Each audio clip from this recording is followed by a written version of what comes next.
Now, we are moving on to some other stories that we are tracking very closely, wherein a significant observation with the major implications for free speech. The Bombay High Court has said that no matter how laudable the motives are while framing the new law, it must go if the effect is unconstitutional. The court made these observations while hearing pleas against the new IT rules that allowed the centre to identify fake news against the government on social media. The court said that the Press Information Bureau has long been keeping a check on fake news, and as admitted by the centre, then why are amended rules needed, and that the centre's affidavit in the court is silent on the matter. The petitioners stated that these new rules would have a damaging effect on the fundamental rights of people, and court should declare these amended rules unconstitutional. Constitutional. The centre had earlier assured the court it would only not notify the fact-checking unit till 10th July.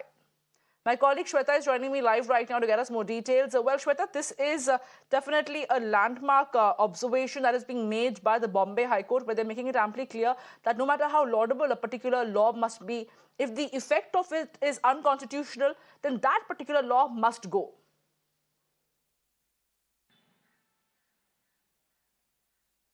Well, that's absolutely correct. In fact, in very significant what we are understanding as the observation which has been given by the Bombay High Court on the hearing. Remember, I'll tell you the petitioners first. There are three parties as petitioner. First is comedian Kunal Kamra, who approached the Bombay High Court first. Later, it was Editor Guilds of India, and then it was the Association of Indian Magazines. These three are the petitioners versus Government of India in the new IT rules, which they have been calling it as arbitrary and unconstitutional.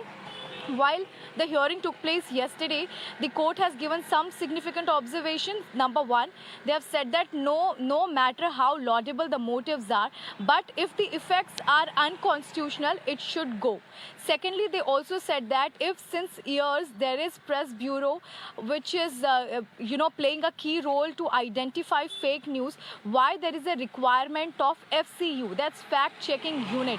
Over to this, the state, that's the government, also replied to the Bombay High Court stating that they will not notify until 10th of July. It will be important to see what the court observes today, because the hearing takes place today as well. Meanwhile, we also understand that these observations are quite crucial because it is a long-going case, remember, and with this, it has been always provoking on one sense that if we already have a fact-checking unit which is working for the government, what is the requirement for second unit being built up? Keeping 2024 elections are in mind, these were some of the questions which were put up before the court by the legal counsel of Kunal Kamra yesterday during the hearing. Back to you.